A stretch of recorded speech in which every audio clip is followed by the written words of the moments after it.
So, I just watched Yesterday, directed by Danny Boyle, released in 2019. Jack Malik is a struggling singer-songwriter in an English seaside town whose dreams of fame are rapidly fading, despite the fierce devotion and support of his childhood best friend, Ellie. After a freak bus accident during a mysterious global blackout, Jack wakes up to discover that he's the only person on Earth who can remember the Beatles.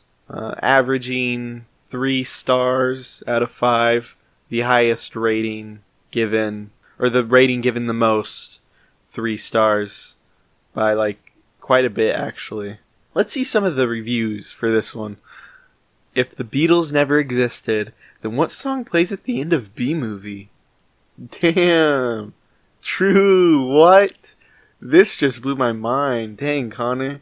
Connor Rapp is spitting straight facts right here.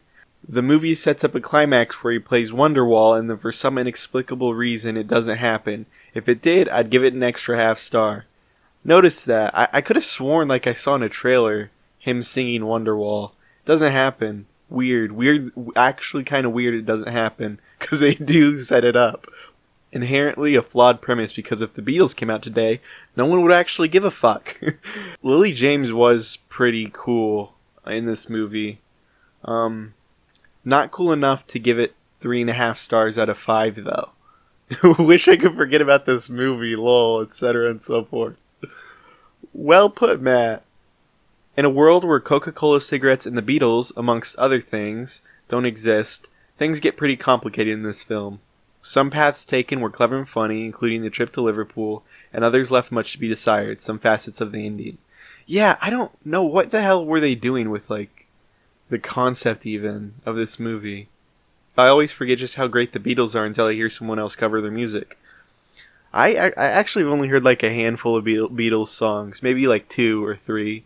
Definitely the one in B-Movie, and that might be it. If this movie did anything for me, it made me want to listen to their albums. First things first, okay? The Dutch angles. Danny Boyle, bro, what is with the Dutch angles in this movie? There are at least 10. Okay, I was gonna say more than, why are there more than 10 Dutch angles?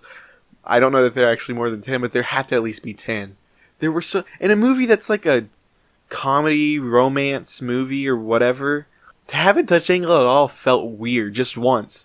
But then to keep putting them in there was also really weird. This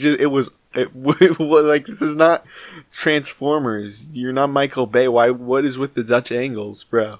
The best part about this movie is probably just its kind of original premise. That's what made me want to watch it in the first place. It was what? Wow, that's an interesting, cool, unique concept. But honestly, by the end of the movie, you're what was the point of that? You did not have to... the story they told here could have been told without the premise of him, ripping off the Beatles because no one else in the world knows they exist. Yeah, review it. Do the review thing now. Why? Wait. Why? Oh god. Why? Oh my god. Why are there so many Jesus Dutch angles in this movie, dude? Question mark. Yeah, that about sums it up. 2 stars. There we go.